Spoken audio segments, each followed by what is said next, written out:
धेरै साथीहरूले चाहिँ मलाई फेसबुक मेसेन्जरमा मेरो यस्तो समस्या भएको छ, मेरो यस्तो भएको छ भनेर धेरै साथीहरूले मलाई मेसेज गरिरहनु भएको छ।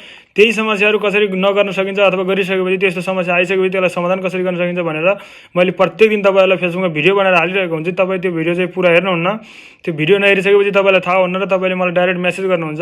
त्योभन्दा पहिले तपाईँले राम्रोसँग भिडियो हेर्नुहोस्। मैले एकदम महत्त्वपूर्ण भिडियोहरू बनाइरहेको हुन्छु, त्यस्तो फाल्तु भिडियोहरू बनाएको हुन्न। तपाईँलाई काम लाग्ने, तपाईँले नजानेको कुराहरू सिकाउने उद्देश्यले म तपाईँलाई भिडियो बनाएर हालिरहेको हुन्छु। तपाईँले भिडियो पुरा हेर्नुभयो भने मलाई मेसेज गर्ने जरुरी पनि हुने छैन।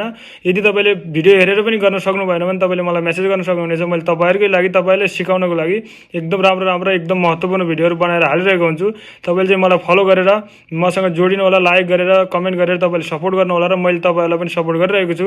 तपाईँले भिडियो हेरेर पनि बुझ्नु भएन भने, कुन ठाउँमा बुझ्नु भएन त्यो चाहिँ स्क्रिनसट मलाई मेसेन्जरमा हालिदिनु सक्नुहुन्छ। तर तपाईँले मेरो भिडियो नहेरेर सिधै मेसेन्जरमा हालेर म यो कसरी गर्न सकिन्छ भनेर सोधिरहनु भएको हुन्छ। मैले चाहिँ त्यो भिडियो अलरेडी फेसबुकमा हालिरहेको हुन्छु र तपाईँलाई थाहा हुन्छ तपाईँले मेरो भिडियो हेरिरहनु भएको छैन, त्यही भएर चाहिँ मलाई तपाईँले मेसेन्जरमा समस्या सुनाइरहनु भएको छ।